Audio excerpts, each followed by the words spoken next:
right, what's up, everybody? Welcome to a special edition of State Champs Hang Time. This is a Tuesday edition since we've got regionals going in boys basketball, and obviously we've got a lot happening with girls basketball ending this weekend with the state championships at Calvin College. We are going to kind of divide this up into two podcasts. So we got the boys in here to talk about the boys. We got TJ, Kelley, Scott Burnstein, Jeff Dullack. I'm Lorne Plant.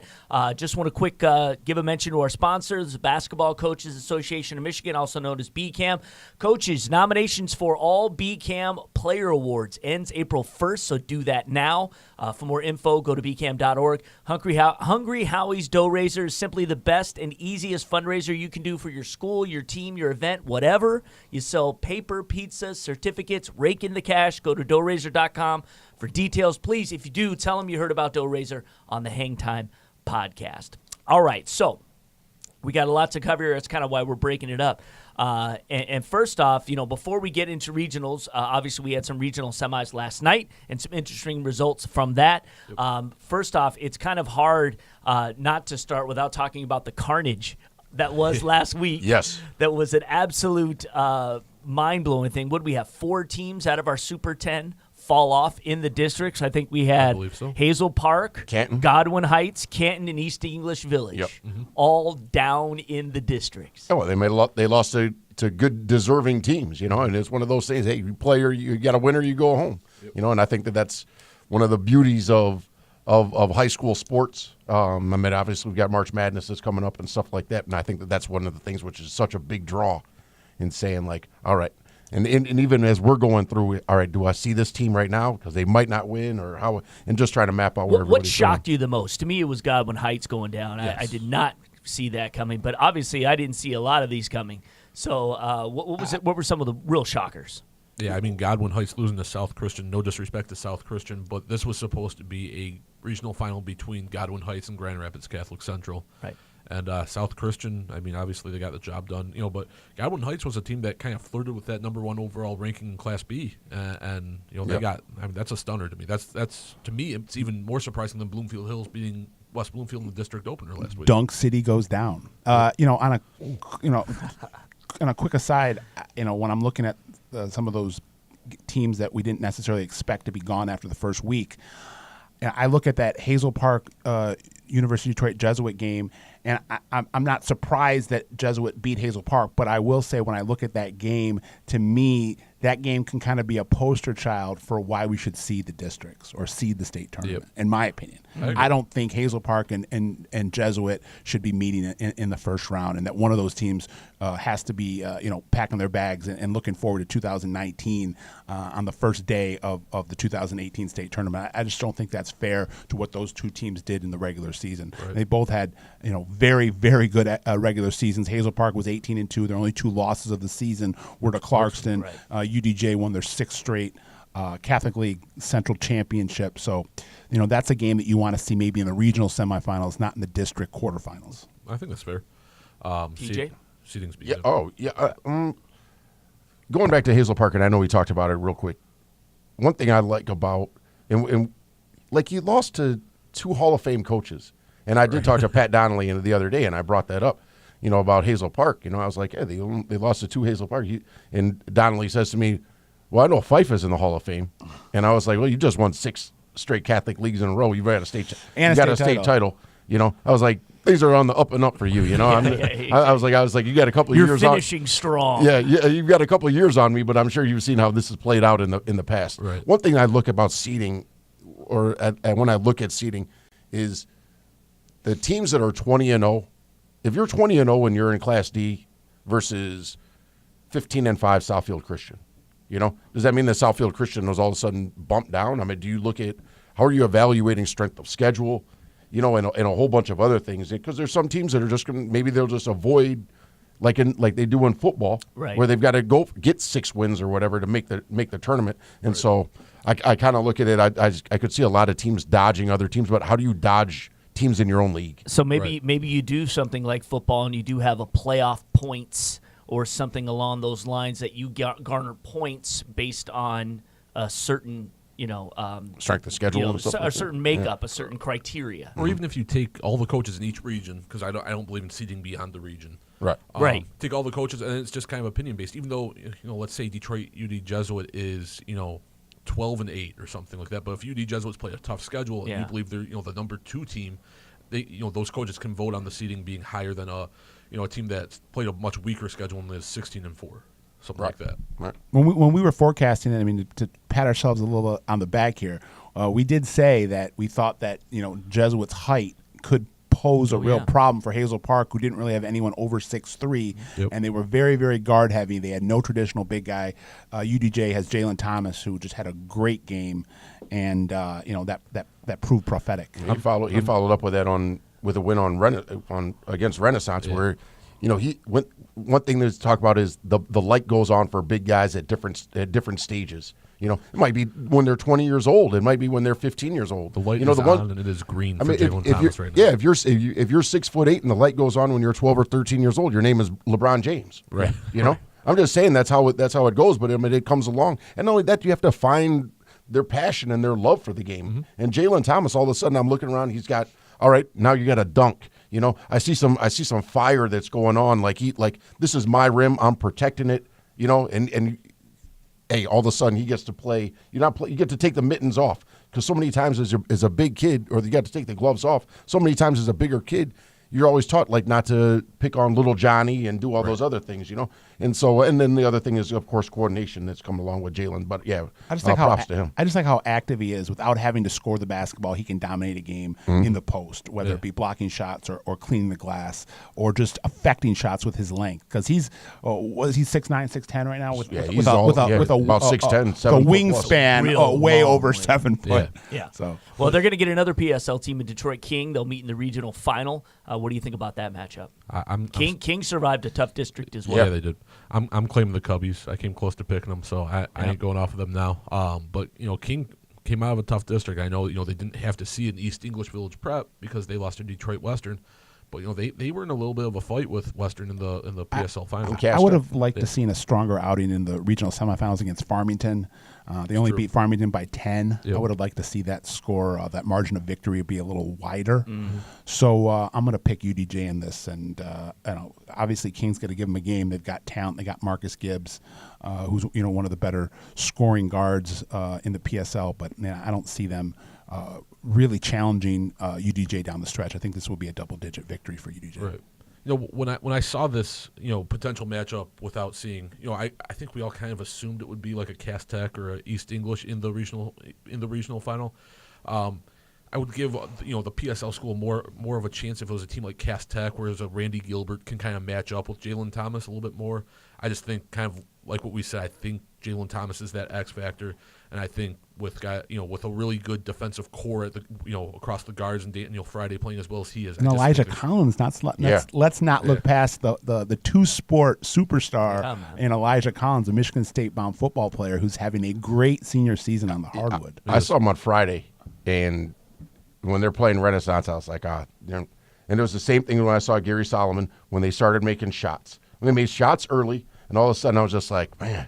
I was like, it's hard to beat the guy who's not a real strong shooter, and he comes out there, and all of a sudden he's putting points up on the board from the not going to the basket, from that 15, 17-foot range. Yeah. And but Elijah Collins is, he's playing really well. In this era of specialization, where so many kids, for whatever reason, are kind of ignoring playing multiple sports and just focusing on that one area that they're gearing towards college in, whether it be football, basketball, baseball. And I just love to see guys like Elijah Collins that just I'm going to come out, I'm going to play basketball. It's going to be my last season of playing with my boys, my last season of playing organized b-ball, and I'm going to go all out. And I saw it over in Wall Lake Western with Spencer Brown, who was considering not, the Michigan State commit was considering not coming out for basketball this year. Mark D'Antonio convinced him to come out. He had a really good junior season. Helped them win the district semifinals. Had like a 21-point,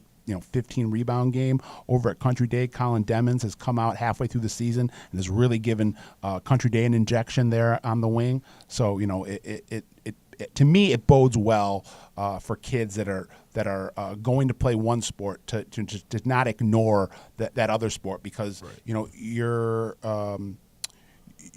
not just you're helping the school, you're helping the community, you're in and it's this is your last opportunity to go out and play with your friends. Urban Meyer at Ohio State will not give a scholarship unless you play multiple sports. So that is it's huge to get that kind of. The other thing that why Elijah Kellens should be the poster child of playing multiple sports is when Elijah Kellens burst on the scene, he was a part of that state championship team for UD Jesuit. I think just about everybody thought that he was a basketball kid. Was a basketball player going to college to play basketball. We didn't really know where, but he was going to college to play basketball. He decided to go play football and see what his options were going forward there. And he got a Big Ten offer. He got multiple Big Ten offers. It was like Spencer Brown was told to play basketball by Mark D'Antonio. He told D'Antonio, I'm thinking about not coming out this year. And D'Antonio said, you need to go out for basketball. Well, Spencer Brown is more of he came in playing football. But look at guys like Cedric Lattimore from Eastern, who's at Iowa right now, Alaric Jackson. Like some of these guys, I've had to beg AJ. I'm just like, look, you can play basketball for the rest of your life. You get to protect the quarterback. I was like, go Google that. And, if that doesn't change your mind, of the opportunities and stuff like that, but if you get to come along, look at the kid, what's his name, Scott from, he was at UD Scotty Jesuit. Nelson. Scott Nelson. Yeah, from, who's that, he's going to be a starter as a safety for Wisconsin next year. Yeah. But he was, you get to be a solid contributor, wound up winning a state championship, was it 2004-15?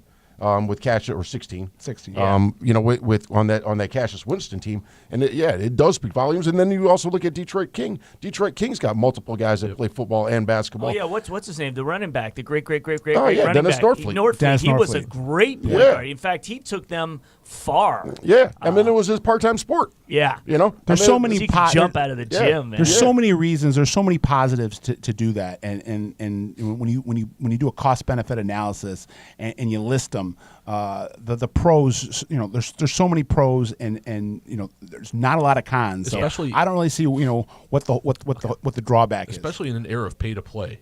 That's the last thing I'll say. But get the bang for your buck playing high school sports that way. All right, let's move on. We tend to digress a little bit, but it's all good. Exactly. I feel strongly on that specific issue. No, exactly. It's good. Talk about seating, talk about all that stuff. It's good stuff. Foster Loyer found his way back into the Clarkston lineup. Magically. We're a little bit behind the curve these last couple episodes of HangTime. I know. Because 2 weeks ago we were talking about them, and all of a sudden a second after the show ends, he's hurt. Then last week we're talking about him missing districts because that was the word on the street. Exactly. Turns out that wasn't the case. Came out, was just gangbusters in the districts. Yeah. He's back at full strength. And last night, what they did to Troy, it's like watching Clarkston play right now with Foster quarterbacking that team from the point guard spot. It's like a well-oiled machine, like a pristine sports car with just a jacked up engine that's just muscling people. I know, they're rolling. And again, they're so deep, and they've been able to play other guys because of either huge leads or whatever. So guys, Dan only played basically 5.5 last night. He right. I mean, right, exactly. I mean, generally because of some of the injuries. Well, they have a lot of talent on the bench. There's no question. They do. They've got Orchard Lake next. Should be an intriguing matchup. Yeah, I saw that game. They played in December. It was a 12-point victory for Clarkston. It was one of those games that kind of stuck at 11, 12 points the whole game. St. Mary's could never get it into single digits, but St. Mary's is better now. Never pushed it into pushed it to 15, 16 points. St. Mary's is a little top heavy. They got two really good players in Lauren Bowman, the sophomore sensation in the backcourt, and Caden Priestcorn, the quarterback who took St. Mary's to the state championship on the gridiron, and is just as was equally dangerous as a basketball player in the front court. I wish they had that third wheel or that third player that could cause some problems. And Jordan Duncan to step up in a bad way. Yeah, Jordan Duncan hit a couple free throws against Rochester Adams in the final seconds to seal the victory. He's long. He's a kid that has the ability to play college basketball. I think if St. Mary's is going to hang with Clarkston this game, Duncan's going to have to go for double digits. And they're going to have to lock it down on defensively. Not give up those dagger threes. And that's tough to do. It is tough to do. They will go inside. There's no question about it. Foster is just, no matter he's so good. what no matter what day of the season it is, you're getting the exact same thing from him. Whether it's the first game of the season, last game of the season, whether it's a meaningless Tuesday game in the OA Red play against the bottom feeders, or it's the regional semifinals versus Troy, you're getting 115%. You're getting someone that is just polished and just a scintillating. He's a scintillating performer. A lot of adjectives. Well, he is. I mean, there's not enough superlatives to speak about Foster Loyer. He had 9 3-pointers in the district finals last night against Troy. He had 23 points, 8 assists, 7 rebounds, 4 steals. Yeah, he does it all. It's crazy. And what was his official diagnosis? I think originally they thought it was a partial tear meniscus. Yeah. They had a reevaluation last week, and they said it was just a deep knee bruise. And Mr. Miyagi came out. Yeah. So exactly, got him ready for the crane. Hey, can you do that thing? Can you do that thing? Crane. I've never seen a high school point guard that is as intelligent and as efficient as Foster Loyer is. All right. He's someone that can drop 30 on 10 shots, 11 shots. That's something you can say about Lorne Bowman, who's going to go against tomorrow night Wednesday night. And you're kind of seeing, the best point guard in the state now against somebody who could be the best point guard in the state 2 years from now. Yeah. He's not, but Bowman, Bowman has a chance to be one of the best guards in the class of 2020. There's no question. I don't know if he's a true point though. He's not a true He doesn't point really like look to Foster distribute like Foster does. But in terms of a role. scoring guard, Lorne Bowman, is the real deal. Mm-hmm. Without doubt. I think sometimes it's the role that you're put in. I look at a kid like Wendell Green, for example. Yep. Wendell Country Green. Day. He was given the keys to the car last year as a freshman. He's only just fitting into that seat a little bit. The chair is adjusted, and it's not going anywhere. As a sophomore, and so he's another one of those guys as a scoring guard, but what's looked upon him as his coach. What they need from him. And Wendell, he could carve it up and get in the middle, but he's also hunting his shot a lot of the time. All right, so I like Wendell's playmaking ability. Wendell can pass a little bit better than Lorne. We'll talk about that when we get to Class B. So we're going to finish up the first segment here. Can I just talk about Bowman real quick? Oh, yeah. He had 22 points against Adams in the regional semifinals. He had 16 in the first half. He had 6 3-pointers. So Bowman, is as advertised. Yes, he is. Well, they're going to need him. Yeah, they are. Yeah. I'm repeating myself. But it'd be great if they had a shootout. I think that'd be awesome. I think Clarkston would need somebody to push them just to kind of, St. Mary's I worry about their lack of depth. Yeah. Oh, because outside of Priestcorn and Bowman, they'll learn a lot from this year. They're like a 2.5 headed monster. Right. I'll give Duncan kind of half a head, and they just don't have a lot of other players that can put the ball in the basket. Well, let's finish with Holland, West Ottawa, and Muskegon, both teams getting together on Wednesday for the regional final. And, I would say a good chance beyond that to be playing at the end. This is the West Side's best shot of the state. Yeah, well, I think I finished with West Ottawa number 9 and Muskegon number 10. You want to talk about one of the better multi-sport athletes, and that's Drew Bosma, who's going down to play baseball in Miami of Ohio. But he's a scholarship basketball player. If he wanted to, I'm not sure if he also plays football. But if you have an opportunity to play in multiple sports in college, But going back to Bosma for this upcoming game tomorrow against Muskegon, West Ottawa has had Muskegon's number the last few, ever since the Deshaun Thrower, Deontay Davis years. Mm-hmm. Do I see West Ottawa pulling this one off? I do, just because they play in such a cohesive unit with a whole bunch of seniors, and everybody knows what they can get from each other. I don't think it's necessarily a hard team to coach, and I'm not taking anything away from Muskegon. I just think maybe you have a little bit more balancing that's needed from Muskegon, where you also have some guys that are still young as juniors. Billy Roberts, who is their guy down in the post, is a sophomore. He's and a Billy, load. talking about And multi-sport Billy athletes. Billy Roberts is a defensive end. I blogged about him for my Bernie's Bites blog on statechampsnetwork.com. He is a sophomore that's starting to really get a lot of traction as recruiting as a defensive end, and he's a kid that will most likely play power conference football. But he's a very good basketball player. Yeah, I mean, he's just a natural, like he moves fluidly as a lefty and stuff like that. He's like a Mike Fletcher. And he smiles, but the thing is, like where Mike Fletcher can come out there and kind of have like some intimidating, aspects. Billy Roberts is out there like smiling at you at like 6'5", 235 pounds, almost like a puppy. Like, this is fun. Can we go jump in the porcupine, in with the porcupines again? And I think that's how Billy is. At the same time, he's dragging up and down the court. It's like, man, it's just like insult to injury, because this guy's smiling the entire time, and he's often on the winning side. But I think that Billy can be the inside force that maybe West Ottawa doesn't have and won't be able to counter with. And I think that might be the opportunity for Muskegon to pull up. Yeah, it's also when good coaching really steps up to the front. Key guy. Exactly. And you figure out game plans, and you've been here and done that before.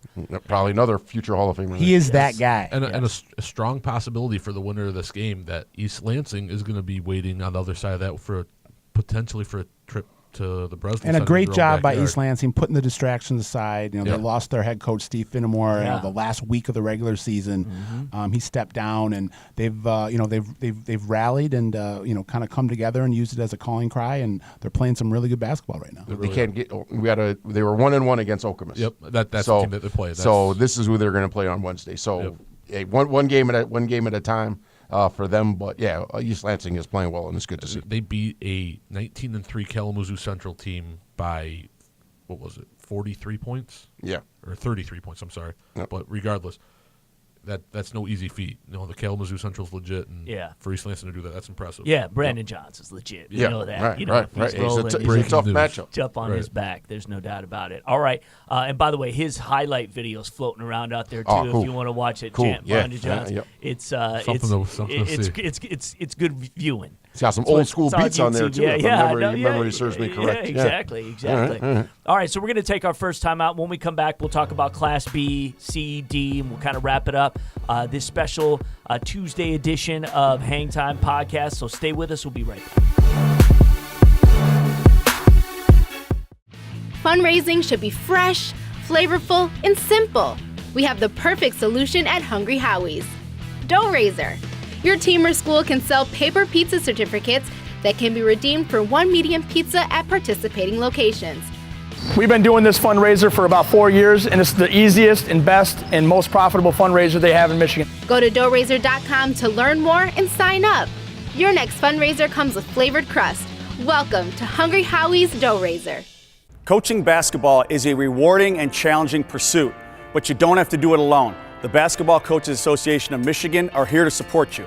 BCAM is the largest coaches association in the country with nearly 6,000 members representing college, high school, and middle school ranks. Members have access to drills, clinics, job opportunities, and it's the only way to vote for our annual awards, including Mr. and Miss Basketball. Join today by visiting bcam.org, because better coaching always matters.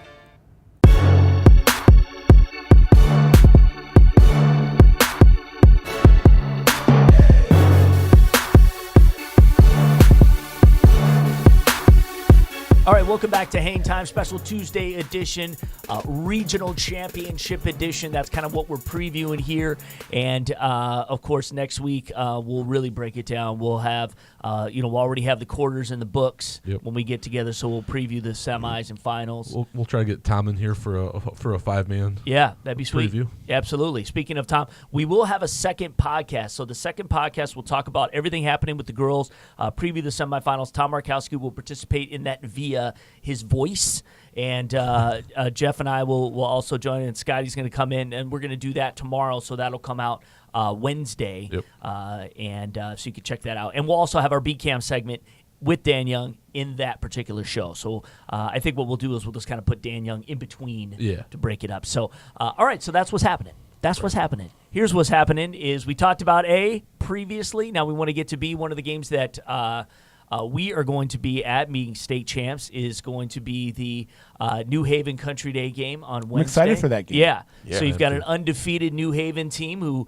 we haven't really super hyped up here. I mean, it's probably good they're under the radar. We kiss of death to so many others. Right. But I don't know if a lot of people know this. Romeo Ford. Weems was Right. at Country Day for one day. Yes. His first day of his freshman year, he was at Country Day, and then and he's all about USA basketball and Yeah. all that stuff, Yeah. right? the commute Romeo, just to give people Yeah. context, the commute just ended up being too much of a deal and ended up going to his home school. Right. So And Country Day was a team that that landed on our radar about midway through. All of a sudden, we were like, Country Day is starting to it's play. Like, it's like what's old is new. Yeah, exactly. Country Day is getting back to being country. What's Yeah, new it is was- old, and what's old is Yeah, new. the last time we were really talking about Country Day, Ray McCallum was leading the point. Yeah, or So- Edmund Sumner. Been And Yes. some years. This Yes. is like the 2012 Country Day crew. Right.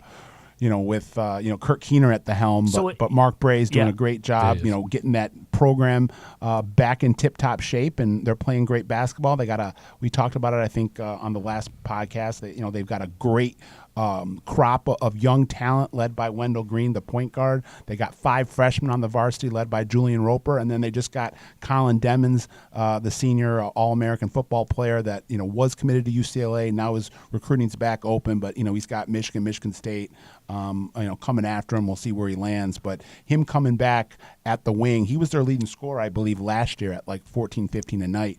He didn't play the first couple weeks of the season or first month of the season, came back, I believe, mid-January, and has done a really good job of augmenting Green in the backcourt, I should say augmenting in the front court what they're doing in the backcourt. Right. Talk about New Haven. I mean, undefeated this season, been number 1. They've held that mark. Yeah, I mean, the defending Class B champions. Yeah. Ashton Sherrill is one of those guys where at 6'7", 6'8", I know that he's got a lot of D2 interest, like some Division I's are starting to come around. My thing is, don't wait until the Breslin Center, like you did with Right. Eric Williams, and all of a sudden there was some mad panic. Ashton Sherrill, I mean, he's a qualifier. I mean, he's got good size. I think he can be one of those guys where you put him and Romeo, you're not going to get – there are not a lot of rebounds that are going to be out there. So if you're playing them, you have to – Country Day's going to have to be very efficient when they're scoring the ball. When they're playing them, because you got I think Tavares Oliver, who's a solid bigger guard for New Haven, and will that cause a little bit of an issue, as far as on the perimeter for Country Day? It could, but New Haven always has size and length. It seems like ever since they came onto the scene, there's a year where I think their smallest starter was 6'6". That was 2-3 years ago. right. Right. So yeah, I mean, That was like one of the Harrises. Yeah. And Country Day's got size, but they don't necessarily have bruisers Right. or traditional and they're young, post. obviously. Yeah. So- Colin Demmons is going to put in Yeah. that football mentality. a Yeah, little well, they bit. need Demetrius Besides Champion them, to yeah, step up as well. Yeah, Demetrius Champion's going to have a big game. Yep. Yep. But that's a very intriguing game. A game that I don't think we really saw at the beginning of the year, either A, happening, or B, being this intriguing as it is now. It's good to see the Country Day as a young group. Right. I mean, we talked about Wendell Green earlier. Wendell Green's got a lot of leadership skills, Yeah, he does. which I think is important. I mean, the heart of a lion, and I think that when you're that young and you can lead by example, other guys they're falling in step, real quick, and Julian Roper is one of the better freshmen at 6'3", 6'4", and he's not missing a beat as a varsity player. And I don't think it would matter where he's playing. And he's one of those guys in time where, we'll talk about him being where Michigan and Michigan State are recruiting him. Right. Do I still think that they might be a year away from probably. really making that trip? New Haven and again, like so much experience, from making the trip last year. That they should win this. They should win this game. But Wendell can do so much. He's the type of point guard that is fearless. He's ferocious. He's tenacious. All the superlatives. And he's a guy that can get in the lane and do a lot of damage. He finishes at the rim. He can shoot the three. Like I said on our last segment, he can play make. He's a guy that when he gets in the lane, he can just as easily score in traffic than he can give a no look pass to one of his teammates. And he's a guy that like CJ said, he has the heart of a lion. And that type of X factor play. He's only a sophomore. You never know. He's got that Romeo Weems swagger. So although I do pick New Haven, don't dismiss the fact that Wendell could go for a 30 spot and keep Country Day in that down the stretch. The winner of that will play most likely who in the quarters? The Bridgeport Flint Powers game winner. Bridgeport only with one loss in the season, and that was early to Lansing Everett in the first game of the season. I like Bridgeport. I think that they're really happy to be right here, where they might not have the same. And of course, everybody's looking to win the state championship and make it to the Breslin Center and stuff like that. Yeah. I just think that there might be a difference of like New Haven's vision. And if Country Day and Bridgeport wind up playing each other, then in the final, in the quarterfinal, then flip a coin. Yeah. You know, get after it. So hey, that's what Get to the final it's four. about. But yeah, there are a ton All of right. good matches. What about Redford and Loyola? I mean, that's a regional final that I'm looking forward to. Redford plays Rouge. Sorry, I'm sorry, I didn't. Yeah, mean you meant Old Redford. I meant Old Redford, Old Redford and Rouge. I didn't Rouge, mean. yeah. I apologize. Yeah, well, The Loyola's are down in. I know. Old Redford they're in C. is Loyola's in C, right? Loyola's in C. Yeah, sorry, I meant yeah. Rouge And they play Depsa. Yeah, Rouge and Redford, and then I'm also excited for I know our friends Depsa at Old and Redford Loyola. had a message for TJ after they beat Henry Ford last week. Yeah. You know, I've flown. That's how I make my choices. You know, Right, yeah. I got a goldfish, and wherever they wind up swimming into whatever bowl, you know, that's the team.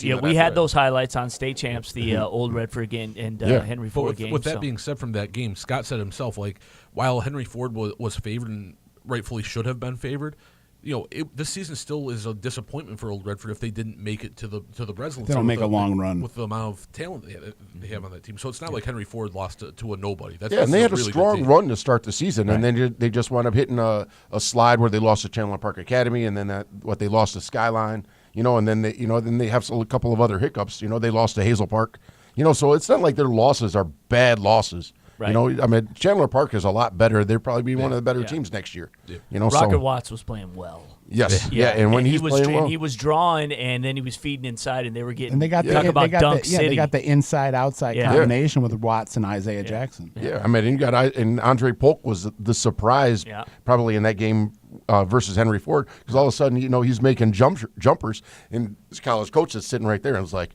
I don't remember him making jumpers, and I was like, well, he is now. He can stretch. He's probably, the coach was like, oh man, he's only a sophomore. You know, that's not good. That's not good for my chances of getting. And Redford doesn't, you know, Redford's young too. Yeah. See, a lot of juniors and sophomores. What intrigues me about this game is we had the question about River Rouge after they played Southfield Christians. Do they have that go-to scorer that can keep up with a team that scores a lot? Yeah. Old Redford has a team that can score a lot. Yeah. And it'll be interesting to see if Rouge's, you know, patented defense can shut down, or maybe not just shut down. I think but more just control the pace of the game. Right. Is what I'm and that's what I wanted to also mention with King. You know, they could control the pace of the game, and that's why they didn't beat Farmington by 25, because they don't beat teams by 25 when you're only scoring 50 in a game. You know, you only need that many points to win, and I think that's what Rouge can kind of, and it might cause some problems with Old Redford if they're not able to get up and down the court, kind of take them out of their pace, and you get to control what you want to control, and not only that, Rouge is deeper than Old Redford. Yeah, Freeman, Torrance, Few, Parrish, I mean, there are quite a few. Colvin. But it'll be a game to see, that's for sure. Yeah, no doubt. We'll see how that one Talking shakes about out. freshmen, let me just throw out one name. Go ahead. Farmington point guard Jaden Akins. Yep. One of the better freshman point guards I've seen in a while. He's got size. He's got swagger. A guy that's about 6'2", 6'3". He can shoot. He can distribute. You know, really nice talent over there in OAA land. Yeah. You know, one Class B game, I think we all believe the same thing is going to happen, but you can't help but be intrigued by Grand Rapids Catholic Central and South Christian, considering South Christian knocked off Godwin Heights. South Christian is not a team that I've seen. I think the last time I saw them, there was the all-time leading scorer over at Cornerstone now. Okay. In NEIA. He's a good athlete and won himself a championship and stuff like that. But South Christian, they've got a lot of guys that they do it by committee, and they're only sophomores and juniors, or mainly juniors. I'm looking at Luke Schrodenboer, you know, who was their leading scorer last night. And when you can go out there and you can kind of surprise some people if you don't have that anybody that you can really key in on. I think that the problem with South Christian is they're going to have to key in on Marcus Bingham. And Marcus Bingham, want to talk about the light going on. Like, he's had the skill, and all of a sudden he's like, you know what? I can go get 28 whenever I want. Right. I can go get 30 whenever I want. And now that Godwin Heights is out of the picture. Yeah, I mean, their path is looking pretty good. Yeah, they just got to play well. South Christian's win over Godwin Heights was such a shock, but it when you look at the grand scheme of Class B, that threw Class B for a complete loop. When you look at Henry Ford was out, 2 days earlier. Yes. So you look at that. That was just a huge stunner. And you look at Class B, the outlook of Class B in just a matter of 48 hours changed in a hurry. Which is good. Parity is beautiful. It's awesome. And I expect over from the Catholic League, I expect Dearborn Divine Child to be in the quarterfinals. Quinn Blair and that squad. It's kind of quiet because when you look at the Catholic League, you're always looking at the Central. You're looking at UDJ. You're looking at De La Salle. You're looking at Orchard Lake St. Mary's Catholic Central. Maybe you aren't talking about Divine Child basketball, but they've had a couple really good football seasons the last couple of years and have made deep runs. And I expect this year Quinn Blair to take DC into the quarters. It is a tough quarterfinal matchup for them. Regardless if it's Rouge or Old Redford. They have to get past Flat Rock, right? Yeah, they have to get Flat Rock in the regional final, and they'll meet the winner of Rouge and Old Redford. Well, on the rundown, Jeff wants to talk about Glen Lake and how they have performed. Yeah. Obviously, they won in fine fashion versus the M&M schools, McBain and Manton, right? Only one loss. Two really good Class C teams. Yeah. But they handed it to McBain. Yeah, they did. And you look at the only team that they've lost to is Buckley. Yep. Who is almost looking like one of the favorites. They could wind up playing Southfield Christian. Yeah. In Class D. Tom Markowski saw Buckley and liked how they played. But there's a kid, Xander Okerlund. I mean, he's 6'3", 6'4". Let's say 6'4". I mean, he's 6'3.5". I imagine he didn't get any shorter. And I hope this kid isn't even shaving his mustache yet. So if he's working on his Jason Priestley sideburns, Right. So with Xander Okerlund, he's a kid that can really go out there and at 6'4", and I'm not saying nothing against playing, further up north, but you don't find guys that are 6'4" playing the guard position. And they've got some other pieces on that team, but Xander is, let's say this, they're primed. If they don't make the Breslin this year, they're primed to make it next year because they're only going to get better. Yeah. And so, as a cohesive unit, everybody gets along.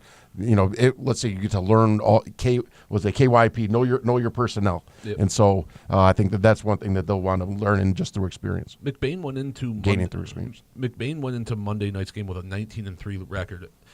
Glen Lake 21-2 after the win, and Glen Lake beat McBain 66-32.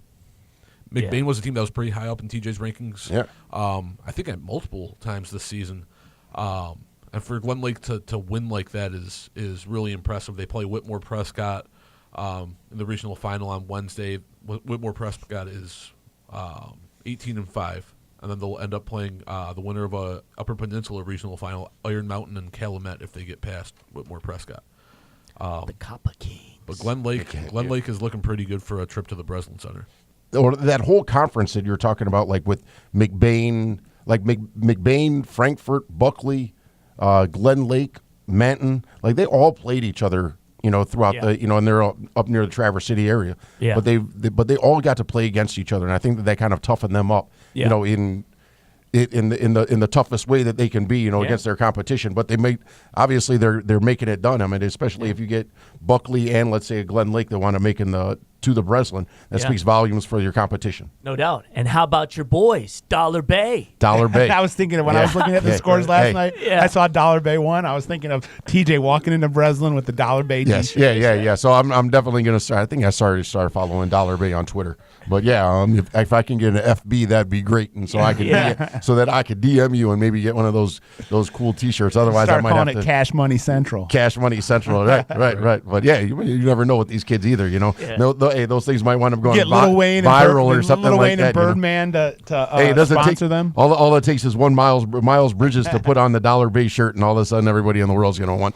It'll be a good fundraiser. Quick Yes, flashback. no doubt. I recall, I don't remember which one of the 3 straight state championships that Southfield Christian won, but I recall the richest man in the NFL, or soon to be the richest man in the NFL, Kirk Cousins. That's I right. recall him sitting in Breslin Center with a Southfield Christian T-shirt, rooting on the Eagles. I believe his girlfriend had some type of affiliation with Southfield Christian, but we can get Miles Bridges to come out and kind of do a Kirk Cousins and put on a Dollar Bay shirt. Well, hopefully it would be they're like still playing. a throwback to when Cousins was wearing the green and white. I'd like to ask Miles if he's ever heard of Dollar Bay. Yeah, Or we could stay with the quarterbacks, have Brian Lewerke have Lewerke come out. Throw it out. Rocket. Yeah, well, let's say this. I mean, I'm not sure that. I bet I could get Dollar Cody Bay. White to do it. I bet I could too. Yeah, Yeah, yeah, and yeah. get him and Sheldon, his dad. Yeah, exactly. Both wear it. Dollar Bay's. So now what's Dollar Bay's path? Dollar from Bay here on out. They would have to play UN Trout He's- Creek. he UN can Trout pull it Creek up. just lost. Okay. And I was talking about Jake Witt earlier, who was going to Michigan Tech, who I thought would have been cool. But they've got Carney Nadal. They do. They do. In the Carly Nadu, excuse me. In the Get it right. In Wednesday, yeah, I'm working on that. It's kind of like Okemos. Yeah, You know? yeah. Slay. But yeah, they're either going to get the winner of Cedarville Brimley in the quarterfinals, and then if they want to continue, and then they would get Southfield Christian in the semifinals. So Dollar Bay, Southfield Christian, not too shabby. Yeah, They're going to need everybody there to help With- lift. Maybe them we can to bring Kirk greater Cousins heights. back. they're going to have to Right. make You it. can They're going to have to the make it Southfield Christian rain. Shirt. You can get Lewerke on the other side and the Dollar Bay shirt. Be the battle of the Spartan quarterbacks. Hey, I'm Maybe even The Brian MHSA Hoyer's would be still happy. around somewhere. Bring Hoyer back. Yeah. All right, so I did want to mention something. I know Jeff's going to be there. We're going to be there. It's our main event this week on State Champs is Wednesday's a regional final between Ann Arbor Skyline and Novi. I can't wait. That surely should be a fascinating matchup considering what Novi did to Canton. Yep. Which was, And this is a win at the last second. I don't know if there was any controversy around Tariq, it. I saw the replay. Tariq Woody put Yeah. it in at the buzzer, and it was a good legit. second before the horn sound. Yeah. But obviously, tough loss for Canton. Another one of our Super 10 goes down. But Novi now playing hot, Playing great. Novi's playing as well momentum. as Novi's playing as well as anybody. They don't have a lot of depth. Right. But They got they're- four guys that they can got four really guys ball that can really out. get it, Yeah. and they all play different positions, and three of them are guards. And they all have length. How do they all they have match length. up with Skyline? I mean, it's going to be phenomenal. You've got Trey Maddox, who's going to Oakland University. Then you've got on one side, and then you've got Brandon Wade, who's going to Duquesne on the other for Skyline. I think that Trendon Hankerson is one of those guys that's a little bit more under the radar, and he's gaining traction after an early season injury. But he's really been the catalyst, to them of- coming back from yeah. the 1-6 start. Ankerson was battling ankle issues the whole first month of the season. Finally got healthy, and he's kind of the motor. He's the engine for that team. Right. And Tariq Woody in the paint. He's one of those guys where you need a big in Class A to win. Right. And Novi definitely has that. We've talked about Skyline not having. This is a rematch from the season opener that I was at Novi. Skyline Right, but came Novi, into a different Novi. team. Yeah, and Skyline pretty much dominated that game. They ended up winning by 10 or 11. It was another one of those games that was 11, 12-point margin the whole way. Yeah. But yeah, like you said, this is a different team. Right. This is Novi playing at a much higher clip. But Skyline And- coming in playing phenomenal Yeah. as well. Yeah. Everybody hit Rolling. all cylinders. The matchup to watch in this game, I think, is Tariq Woody and Deshaun Munson. And Yeah. I think the guy who kind of does a little bit more on the glass, does a little bit more maybe on the defensive end, blocking shots, not necessarily scoring 15, 20 points, but doing the dirty work. I think whoever comes out on top in that matchup could end up deciding who wins this game. And Ammerman versus Miles. Yeah. Ryan Wade versus Trendon Hankerson. Yep. Obviously, Brandon Wade versus Maddox. One thing in looking at the Woody matchup, I think that if Novi is going to have to win, Woody's going to have to. He's not more athletic than Munson. Right. He's not going to be able to move around, but he's got to be able to use his size, realize, hey, you know what? I can play down in the post. If I can win this paint matchup, if I can win the semicircle matchup, on the down on the low block, and just all it takes is just a forearm, to keep a lot of guys off the boards and stuff like that. Munson's a grinder. Munson's 6'5" and he plays 6'9". Woody Yeah. is 6'9". Yeah. So, but Woody's got to have to play. He's got to have to impose his size and take advantage of what God gave him, Right. as opposed to just, hey, I'm going to shoot a jumper here. I'm going to shoot a jumper. Hey, let the little fellas do that. And the Novi Wildcats have unfinished business. They lost on a very Heartbreak. controversial a heartbreaking buzzer beater that probably shouldn't have counted if you had replay last year against West Bloomfield. And this whole team is back. I think they lost one guy from their rotation, but that's I talked to Coach Sanawi a couple of weeks ago, and he said there's no question that game sits in our brains almost every practice, thinking we need to get back to that spot. We need to make amends for that. How huge is it to win one at the other way right. on the buzzer? Right. You do it, right? You know what I mean? What a lift! So they're going to be coming in fired up. And it was nothing. It was. Where do the winners go?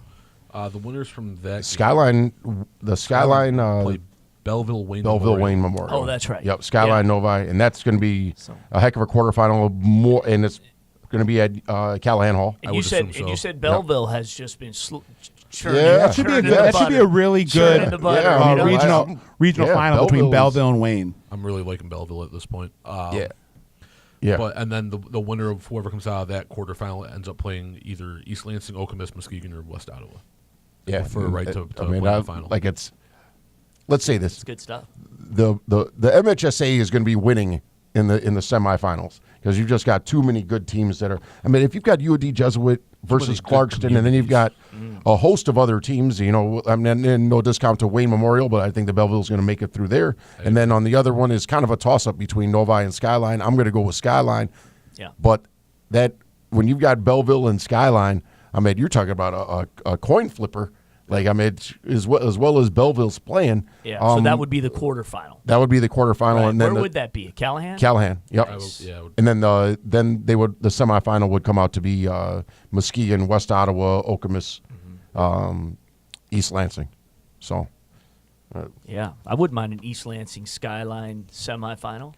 Oh man, yeah. I mean, it's going to be. I mean, if you put in Belleville, then you just got that many more Michigan State fans that are going to be there to see Gabe Brown. Right. Then you also got football fans that come to see Davion Williams. Yeah, or the football fans that if UDJ gets there, football fans coming out to see Elijah. And then Collins, you maybe get some Michigan fans that are going to come up and see East Lansing and Brandon Johns. And then on the other side you've got Foster Loyer, and then you've got guys that are being recruited by Michigan State and Belleville. And you got Bubba Brown. So if you're going to any of the Class A semifinals or finals, add an extra hour to your plan because there's going to be some traffic getting into the park. Right. Make sure no reservations at the Harrison Roadhouse. Class A are Fridays, right? Yes. Friday.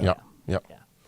All right, guys. So good stuff. That was our kind of district wrap-up regional final preview HangTime Podcast. Yep. We'll get back. We'll have a Wednesday show. We'll probably try and do something early right after the quarters and get it up Wednesday. Well, can I say one more thing real quick? Ahead. As I'm just go ahead, man. Kind of looking over in my head. Scott Burnstein, the floor is yours. The small schools, because I played small school basketball, so I'm kind of I lean towards rooting for those guys. Yeah. So we have a rematch right now in the regional finals between Southfield Christian and Parkway Christian.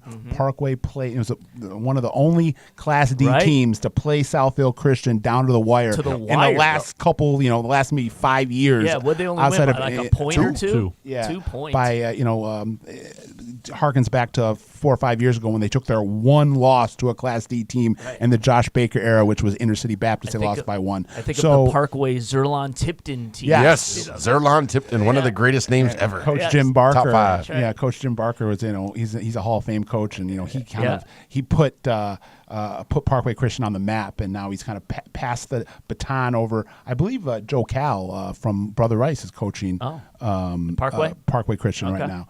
Joe Kalzinski. So I'm excited to see if Parkway can kind of manufacture that same kind of effort in the playoffs and give Southfield Christian a run for their money in that regional final. So that'll be interesting to see. Southfield Christian just rolled over Oakland Christian last night. Yeah, that train is not stopping. Yeah, exactly. Right. All right, gentlemen, that is it. Again, you can follow us on Twitter and Facebook, and you can like us there, comment there. We have been getting some interesting comments. I love what the website comments on TJ are pretty funny. It is what it is. My buddies. It's too bad TJ doesn't know what he's talking about. It's not like he covers basketball for a living. I was at the Clarkston game yesterday, and I had about half a dozen people that came up to me and started giving me, they don't say specifically TJ, but they're just like, you state champs people don't give us enough credit. Right. We our wins versus the Power 10 are are better than Skyline's win versus the Power 10. We should be over Skyline. But should have lost to East English. But you know what? But that's what's great about Exactly. what we do. Should have lost to East English. And as we stand right now, Skyline and Clarkston could be on a collision course in Yeah. the state finals, Absolutely. which just would be, It would be hoop epic. heaven for Yeah, it us. would Take be the who rankings knows. out, throw them out the door. Okay, Oh, yeah. if there's something to have a chip on your shoulder, it's probably not being ranked number Yeah, and I'm 2. sure if you talk to Dan Fife or Foster Lawyer, They love where it. No, but I'm sure if you said where you're ranked, if you're ranked number 1 or you're They would ranked number laugh at 2, you. they would Yeah. just say, we'll decide it on the floor. That's right. Right. Exactly. Foster doesn't trust anybody under 5'9" anyways. His limit.